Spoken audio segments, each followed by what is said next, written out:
We're obviously big fans of the Elder Scrolls ourselves. These are the kind of games that we would be playing if we weren't here making them. This is the whole important part. This is the frothing, or as we say here, making a potion. How do we make potions in Skyrim? There are about 30 or 40 of us. We've been together for over 10 years at Bethesda Game Studios. These are the same leads that were working on Morrowind, Oblivion, and this is their third Elder Scrolls game with Skyrim. It wasn't a question of whether we were going to do a fifth one. It was more, what did we want it to be? How is it going to be different? Skyrim is sort of this culmination of over a decade's worth of making open-world RPGs, and we're trying to take everything that we've learned and focus it onto this one game. You're the leader of the rebellion. I thought it was weird when he said, "You're the leader of the rebellion." Like, is it just because it's a robo voice? It sort of starts like with a kernel of ideas that Todd has, and a couple of the key people who've been here for a long time worked on all the Elder Scrolls. So we sort of know, like, after the previous game, what was the feedback, or what was that game? Then where is this game set? What do we want to do different? What do we want to improve upon? Usually with great gnashing of teeth. That's usually usually where you start. One of the reasons why we did Skyrim is it has more developed lore than some of the other places. We've written more about it. There's been more references in books. So we knew more about it. We had more of a starting place, and it was also, we thought it was cool lore. What is the tone of the game? How does the player feel about the world they're in? We're going to let you create who you want to be, so we don't want to define as much who you are, as much as how do you feel about the world that you are exploring. And so for us, when we first start talking about one, is what is the tone of the world? And then everything else comes out of that. So Matt will go off and make art and start to sort of get the look based on what Todd has said and what they talked about. And the designers, Bruce and those guys, will go off and sort of come up with the main quest and the characters. And then we just meet each week and talk about it and iterate upon it and see what works and what doesn't. Oblivion, the last game we did in the Elder Scrolls universe, was a very core fantasy where the area it was set in, Cyrodiil, was very much all races, all ethnicities, all cultures, all, you know, it tried to be a little bit of everything. Skyrim is much more of our hardcore, like, Viking fantasy. We sort of settled on Skyrim as, you know, different from Cyrodiil, which was very civilized and the center of the empire, and we wanted to kind of mix things up, make it rougher, less peaceful, definitely, you know, more brutal.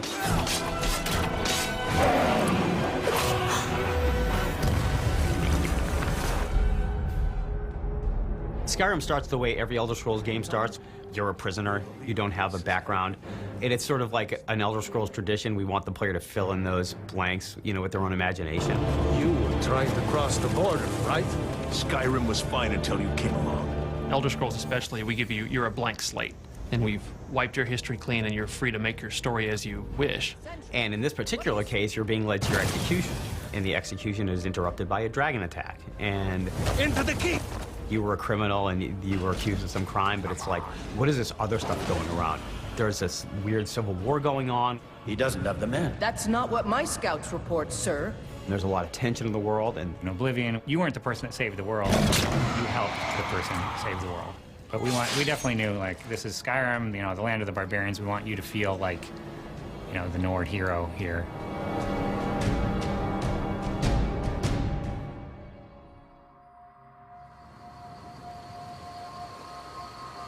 What is it now, Mother? A dragon! I saw a dragon! If you were to look at the PowerPoint way back in the day, dragons was #1 on that list. We are going to do dragons in a way that you've never seen before in any RPG. We haven't had dragons in the Elder Scrolls. We had one in Redguard, but that game is set in the past. And so there kind of becomes these mythical creatures people talk about, but you never quite see. You know, there have been rumors of dragons coming back, and no one has really believed it because, as far as anyone knows, dragons are gone from the world. They've all been killed off, you know, hundreds of years ago.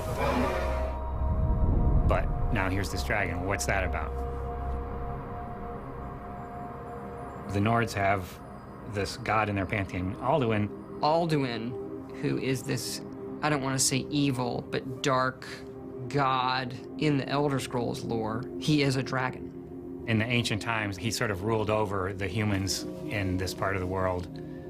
Alduin's Wall is sort of a history in stone. of the last time that dragons were seriously resisted by the human beings of the world. And it tells the story of how Alduin was defeated the first time. And the prophecy goes that he will return and eat the world. Well, that's what happens in Skyrim. And part of what is written on the wall is the player's journey, the player's destiny. And so you start out trying to figure out, you know, what does it have to do with me? Pretty early on, you learn that you're Dragonborn, and so you're trying to figure out, what does that mean? The Dragonborn is someone who has the soul of a dragon, and there hasn't been one in so long. People almost wonder if it's a myth. You don't have a chance! Dragonborn is like, that's something where it gets really kind of metaphysical, kind of, we don't want to define it too much. That's what we do want it to be. Well, how does that work? You show up and you start exhibiting these powers, and people are like, oh my God, could it be true? Is this the Dragonborn? Does this person have the voice, the Thuum, this power of old? And if so, what does that mean? And what it really comes down to mean is anointed by the gods with the soul of a dragon. This is something that, you know, once every few generations you have someone who's born with this ability. So you as the Dragonborn, you must resolve the problem with the dragons. You must find out what it is they're back here for, and you have to take this head on.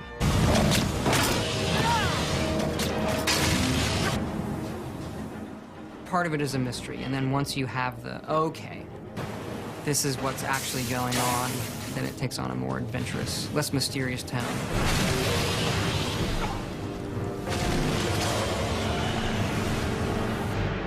Like a lot of game story ideas, it comes in little fits and spurts, and it starts with something simple and starts to grow into something more elaborate, and finally you take away some of the excess and you're left with something rather clean.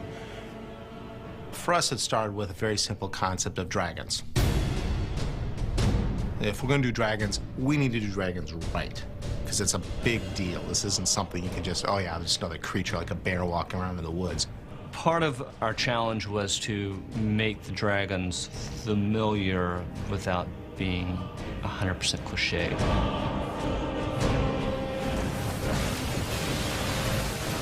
We definitely like them being characters. They had a culture. They may be terrifying and they may be brutal, but they're also sentient and intelligent, and they have a language, and they can speak, and they will speak to you at times. But they also have a sort of distinct sort of Nordic flavor to them. And they're big. We wanted the dragon to feel very majestic, so we were looking at, well, how do eagles soar and that sort of thing. But on ground, we wanted them to be a little bit more primal and reptilian in nature. A lot of it is analyzing real-world analogs. So we'll look at bat footage, we'll look at bird footage. It's trying to research so that we're not making a fantastical creature be unbelievable.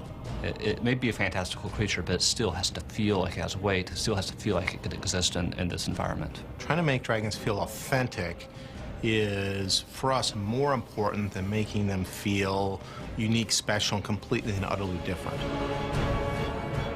You make the experience of it feel so real that that's what becomes important. The authenticity is what matters to us.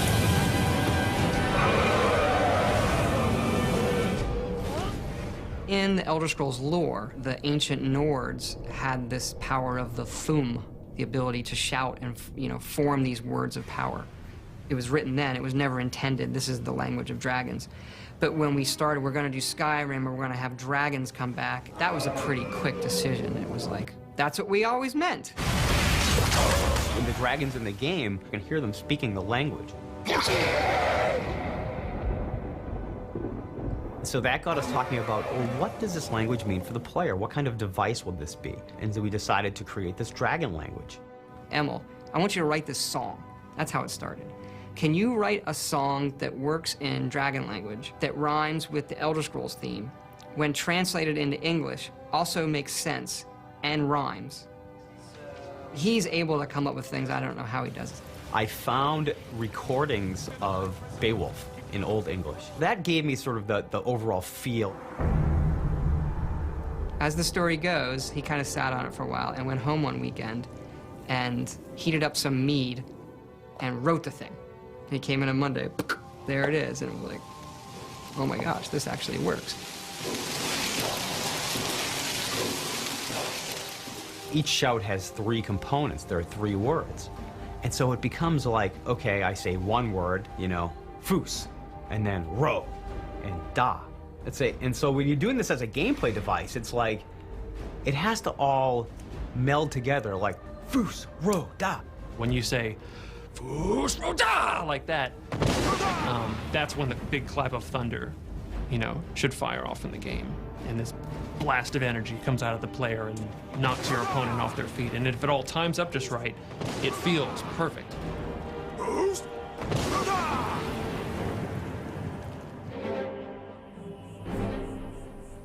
You have these walls where you learn the words of power usually, and they are these ancient writings of the Nords who knew the language.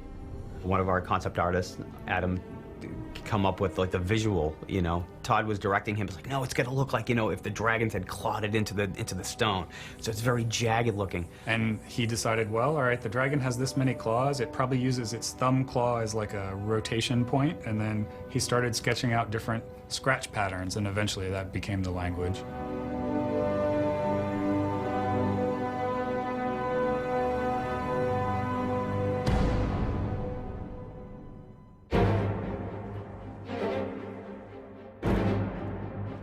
Skyrim's the most northern province in Tamriel, so it's the home of the Nords. It's really heavy, snow-covered mountains and this really rugged environment. Really one of these like large, craggy features that erupt out of the ground, giving you these kind of dramatic, sheer visuals and vistas to walk and travel through. The world is our main character. Even though you're playing somebody, we have these NPCs, we have a story, the main character of the game is the world, the province of Skyrim. So the world in this region really defines the entire look of the game. What creatures live there and what alchemy plants grow there. So we come up with a set of foliage that grows in each region, different color palettes, different lighting, different weather, and then make sure that transitions well between the different regions, but then still fits in with the overall aesthetic of the world. What makes our RPGs different is the amount of time we spend just building the world and thinking about, as you walk through the game, what are you going to see when you walk into town? You know, what are you going to be able to pick up? What are you going to be able to craft? What are you going to be able to eat? All of the little things in that are what we obsess over. You could say, well, what effect does that have on gameplay? Let's not overthink it, that's just neat. But they become the key thing that makes you feel that this is all real for the moment I'm in it. We kind of call it cluttering the world. You can go into a house and steal all the guy's mead.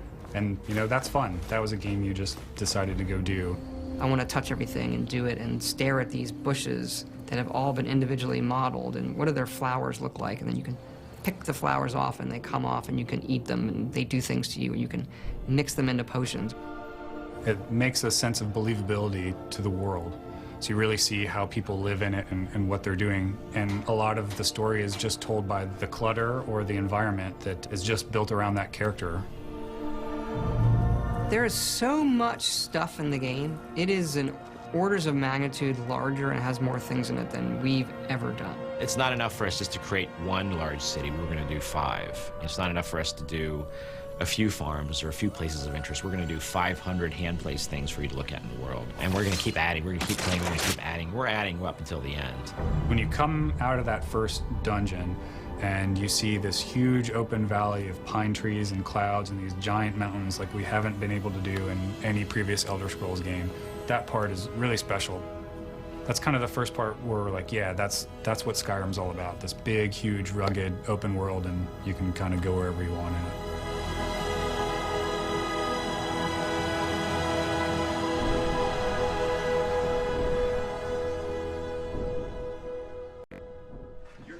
Rebellion. And if they capture you, oh gods, where are they taking us? I can go. Yeah, did you see that, Josh? Jeez. Oh, no! Like everything else, like the plants and the people, we treat the creatures the same, that they live in this world. Mammoths and giants. Probably the coolest, because you can actually get kind of close to them. You can walk up, as long as you don't get too close, you can walk up and watch them sort of move on by like a slow herd. If you mess around with them, it's not going to be pretty. They're very powerful.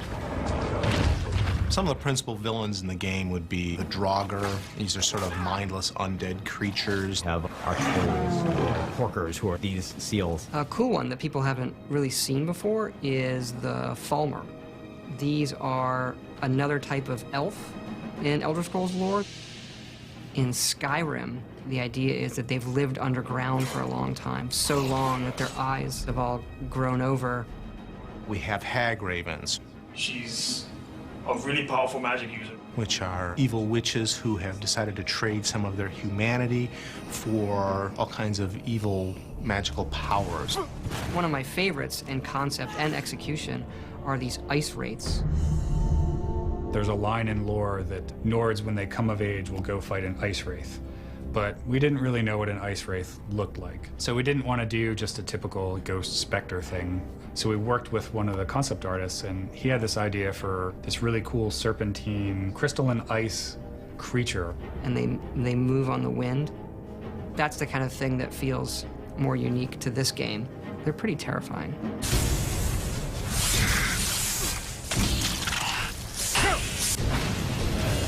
I think combat is a really, really tricky thing in a game like this. You want to make you, physically, the player who bought the game, feel like you're getting better, but more so that the character on the screen that you are playing is getting better at it.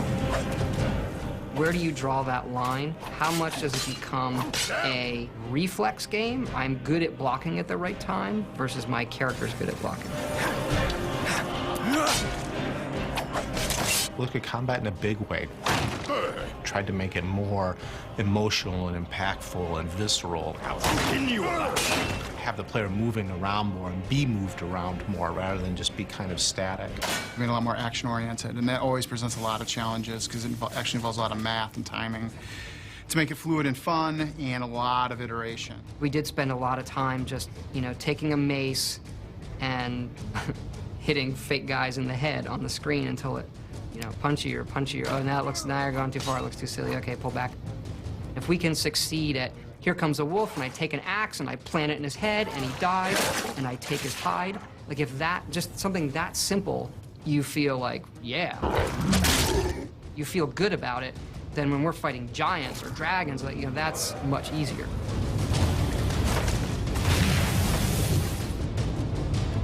I might switch the camera move on this one, though. And we looked at the visual experience. The visual experience for us needed to be more immediate, needed to be more like I'm there in the world. For certain kill moves, you're going to see that the camera's going to slow down, pop into third person. There's a lot of fun. I think you're bleeding. Going to some cinematic perspective quickly and watching your character do something really cool. We wanted you to be able to see the sword shove through their torso and come out the back like I'm being a real badass, like I'm going to slaughter people, creatures, whatever is out there, I'm going to slaughter it. Tim Lamb had my favorite name for it, which was Violens. Cinekill was the other one. So we had all these different names. I mean, any month there was a different name. So I think this month's name is Kill Cam, and I think we'll change it. We're getting toward the end. That's Claff, the wizard. He's dual wielding.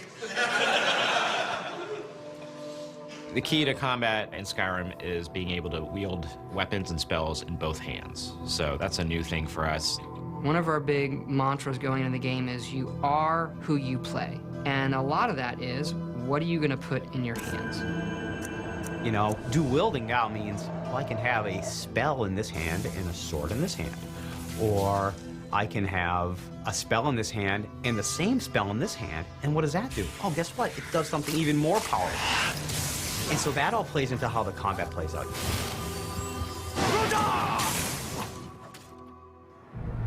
So this is the final state where, the beams fade away? And then this was the current test of the Skull Corruption cast. Basically, I've hidden the projectile. It's too bad we don't do more of this burning stuff. 10,000 times more than Oblivion already. The whole dual controller thing we're doing came from the initial magic design. With the spells, we knew immediately from the beginning we wanted to get something that was more of a wizard duel rather than just, you know, can I throw fireballs quicker than you can throw fireballs? Could we make it actually feel like something? So we wanted to be able to have two magic guys go at it, you know, in a really good, strategic, fun, and exciting way, like we can do with melee combat. We've also added new ways for the spells to be delivered. So the way we treat fire now is it hits and it spreads, and it can spread a bit and do damage, and you can actually just take your fire spell and lay it on the ground, let guys run through it. And we really spent a lot of time, you know, focusing on magic this game, you know, just a ton more effort into, you know, all the unique spells and their visuals. The area effect is in, the casting art is in. With the magic system added to the mix here in Skyrim, almost a third of the gameplay is involving special effects being thrown at people. That's what I always imagined this room to be like, especially when the wizards start going with their spells. Forget the numbers and how much it kills guys. A lot of times you find a new spell and no one's around, you set it off.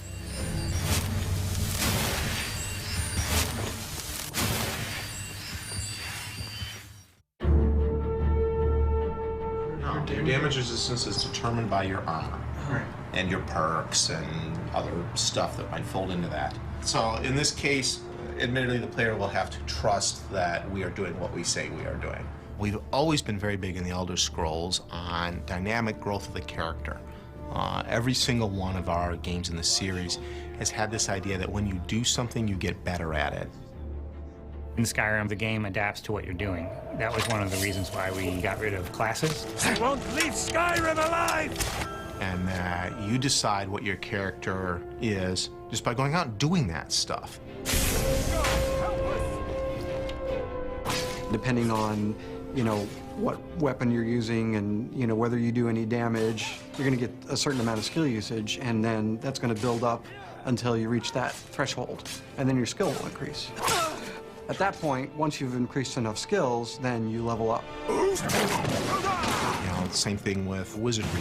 Start casting spells, you'll get better at casting spells. So in an ideal environment, you don't have to think about what it is you're trying to do. You're not watching to see, oh, how can I make my character do this or that? You just play.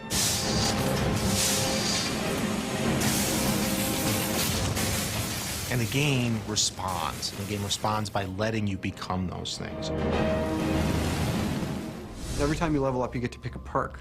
And the perks are what really defines your character. The definition of what a perk is really kind of hard to nail down. It's an advantage or a feature or a gameplay enhancement or an ability or feat that you get as you progress in your skills. You can actually play the game for a while as a warrior character and then decide, I want to start doing magic stuff. And in the previous games, if you really wanted to do that, you probably wanted to start over. Well, in Skyrim, you can start doing it and you suck at it at first. And then eventually, it starts affecting you more, and then you can make up that ground without throwing away however many hours of gameplay you've already done. In Skyrim, we like to say we are what you play, and it sounds like a catchphrase or whatever, but it really is true. Who do you want to be? The game is going to have some outlet for that. So on some level, we get ourselves in trouble by trying to make the ultimate fight dragons game, the ultimate be a warrior game, the ultimate mage game, and the ultimate thief game, and the ultimate assassination game, and the ultimate I'm picking plants. You know, all of these kind of different styles. We want to pay off. Skald supports Ulfric's rebellion, and he doesn't like having a couple of old legionnaires living in his town. Be responsive to things the player does. When you do something in the game, we want the game to recognize it and respond appropriately to you. Did I see you talking to Sven? Maybe not. Maybe... Never mind. But I would stay away from him if I were you. How does that AI tie into a story? Like, how do I get quests from them? How do they become my friends? What will they do for me? What can I do for them? That kind of stuff. Sometimes it's as simple as having a guard in a city comment on the things that you've done. Get your thieving hands off that! Off to Bleak Falls Barrow with you. The Jarl is not a patient man. The game has now responded to something you've done in a way that makes sense and feels like the natural world. You have no idea how much data is in this game. Here are some staggering numbers. There are 31 quests in Fallout 3. In Skyrim, there's 244 of these. Things like collecting dog tags, delivering books, things that we do as objectives right now. And a lot of these repeat because they're radiant. The game is insanely big. Every Elder Scrolls game has its main quest, and the main quest in Skyrim is unraveling the mystery of the Dragonborn, and so that is definitely your heroic path. I think I found someone who can help you with your dragon project. For us, when we make a good story, we know we've done it when the player is the agent. Yes, I could use someone to fetch something for me. Well, when I say fetch, I really mean delve into a dangerous ruin in search of an ancient stone tablet. If we pose an interesting problem, and then we let the player solve it in whatever way he deems fit, that's going to make the cool, interesting story. If you decide not to do the main quest, there are different quest lines. My favorite quest line is the Dark Brotherhood quest line. The Dark Brotherhood is the Assassin's Guild. They do this secret ritual ceremony to summon the Dark Brotherhood. And when you join the Dark Brotherhood, you're one of the guys who shows up and goes, who do you need killed? What do you need? I just think that's just really awesome. We have this open-ended simulation. The games sort of offer this word sort of redemption, where, okay, I'm going to play as a bad guy and do all this bad stuff. I'm going to join the Dark Brotherhood and, you know, maybe join the Thieves Guild and do scummy stuff. You know what? Then I'm going to do the main quest, which is more honorable. And then because you're put in these situations where you're sort of the good guy, you start to feel like that.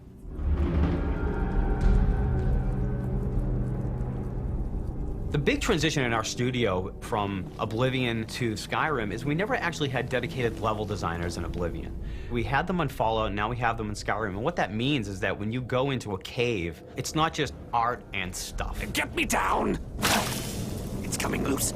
I can feel it. And before, we did it in a very compartmentalized way, and you would see lots of the same rooms, but we took it a step further this time and made a whole bunch of free pieces so that every single dungeon is a completely different experience. You fool! Why should I share the treasure with anyone? In total, we have around 310 or 15 spaces. That includes dungeons, large dungeons, small dungeons, exterior play spaces. Our sort of ideal now is that we want every dungeon in a game like ours to be as good as a fully scripted level, something in like a highly authored game. Every dungeon is going to tell some sort of story, whether visually or through notes or books or the loot. You might actually get like literally a quest. It starts up, it's put in your journal. In some cases, it's more of a free form. You know, you follow clues or you just learn the story of the dungeon by playing through it. The implied stories to me are the ones that are some of the most interesting because there's not a word of dialogue spoken. There's just the environment speaking to you. So you go in, you see a body laying on its back with an empty bottle clasped in its claw and bottles in its mouth. He's just laying there. We really want to have this memorable moment. We want to have the players who played the dungeon or the level to come back being like, that was an awesome experience. When I came into that last room and I saw the sky shining down from above and this cool little set piece with the streams going through and then the boss comes out, that was really cool. So that was the one thing I always ask the LDs after they're finished past 1 or past 2 of a dungeon. I'm like, so, you know, what's your memorable moment? Every time you play, you're gonna find something neat or something different's gonna happen. Games are such a unique storytelling device is that you have this really opportunity to tell a story through action, through gameplay.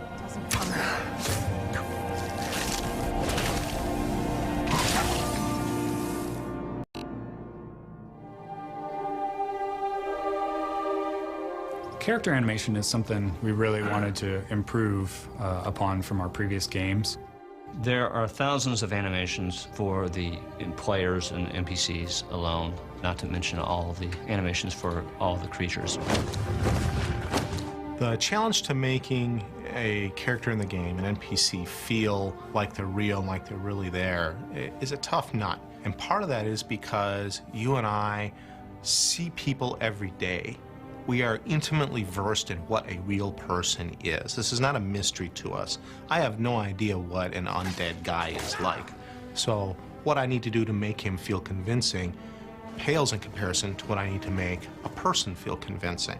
I've got a good feeling about you, and I don't often get good feelings about anything. A warrior knows to trust her gut. Despite advances in our technology, despite a growth in our animation team, our own internal demands to raise the bar has made that time to get even a simple character longer than it has in past projects. The biggest challenge, I would say, is to create a pretty wide-ranging assortment of characters and yet keep them within a normal realm, using as few assets as possible and dealing with any kind of technical issues. It was definitely quite a challenge. The fun times we have are usually the mocap sessions. So you're gonna be the stabby. I typically put Dennis through some pretty painful posing and whatnot, so the next day he'll have like a tough time like moving around. Mocap ready, and action.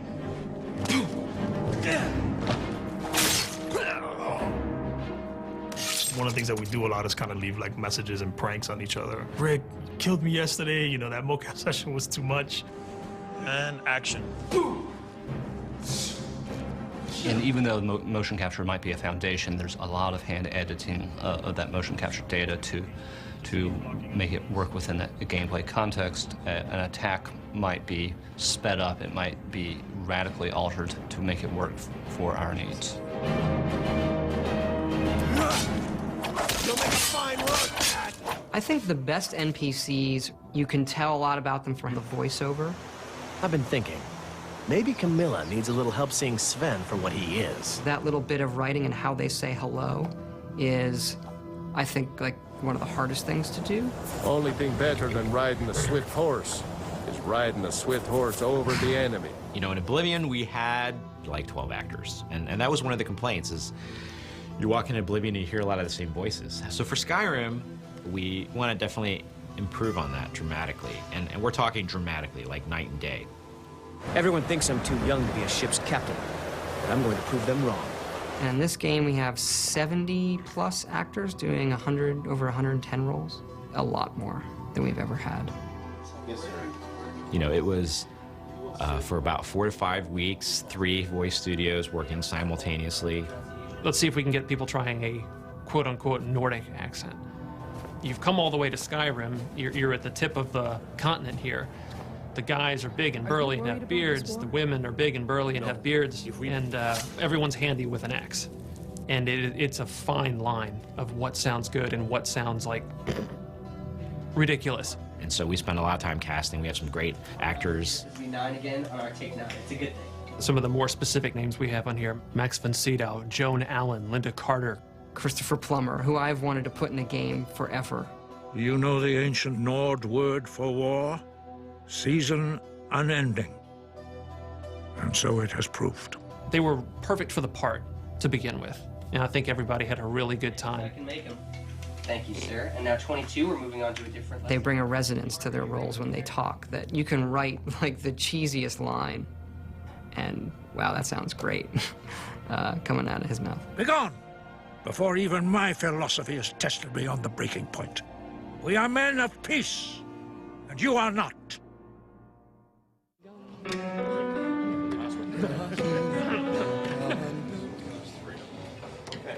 So any questions on the pronunciation? Let's try it. 5, 6. I had this idea that the music for Skyrim would be the Elder Scrolls theme, but sung by a barbarian choir. So I called Jeremy Soule, who does our music. I mean, this is in 2006. Jeremy, I hear the Elder Scrolls theme as sung by a barbarian choir. Okay, how are we gonna do that? I don't know. You know, what are they singing? They're singing this song in the dragon language to the theme of Elder Scrolls. Or do you want a solid break right here? Let's go ahead and carry it. His work on the main theme of the game set the tone for the rest of it. And eventually we went out to Los Angeles to Sony's scoring stage, and then had just a fantastic choir and choir director. Settle. And the choir was only made up of about 30 people.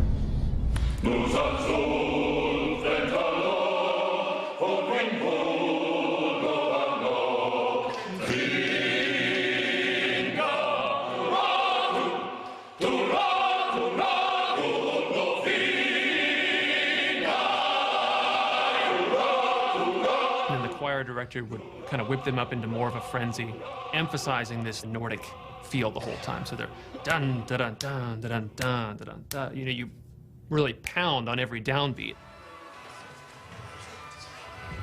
And what they would do is just do 3 passes on each verse of the song. Now you've got the sound of 90 people singing this thing in this massive hall. You take a break from it, and you come back, you still get the hairs raising on your neck every time they come to the big chorus.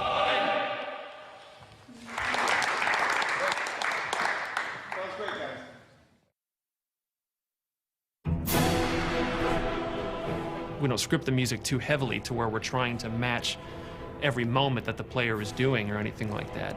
And it has a weird way of justifying itself to you. You feel like this big sweeping score as I'm rounding this bend and seeing this mountainous valley view is playing for you.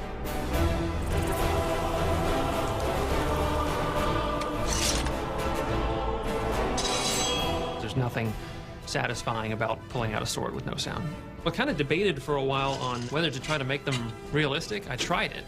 I want people to know that I did try it. Swords don't make that sound. So I very quickly drifted back to the more Hollywood style, because people want to hear it. I actually really enjoy make things that just feel very visceral and great impacts of the sword and shield and that sort of thing.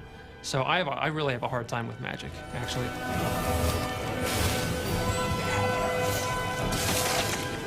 Like a calm spell, say. What do? Play the sound of someone going, shh. And so I have a hard time with those. I just try version after version, and chances are the one you hear in the game is the last one I did before we ran out of time. Hey.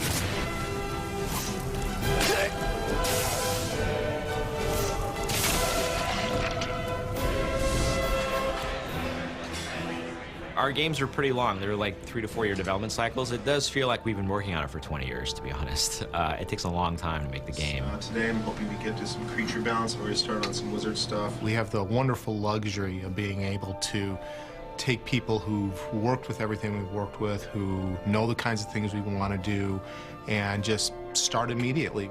You're working with guys who know you and know your strengths and your weaknesses, and you bicker with them and you share laughs with them, and at the end of the day, as long as you make a great game, that's all that matters. You know, I don't know if everybody knows, but the artists, the world artists, did finish, you know, end of June, nav meshing the entire world. Every time I sit down with a meeting with them, you know, every now and then I have to remind myself, I'm like, hey, I'm talking to Todd Howard. He's a pretty cool guy. Todd is very clear on what he wants. He'll walk into a room where we've been working on something and say, nope, should have been like this, or do it like this, or that's just right, instantly. If you enter his office, no matter what the problem is or whatever, as soon as you leave, he'll make you feel like $1 million. He doesn't come out every week and beat you over the head with a 2x4. He's like, you're not working hard enough.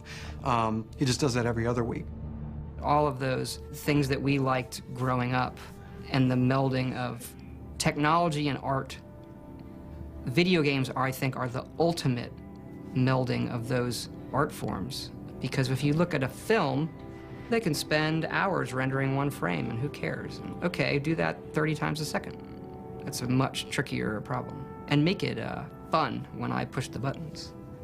You know, I find that really interesting problem to solve every day.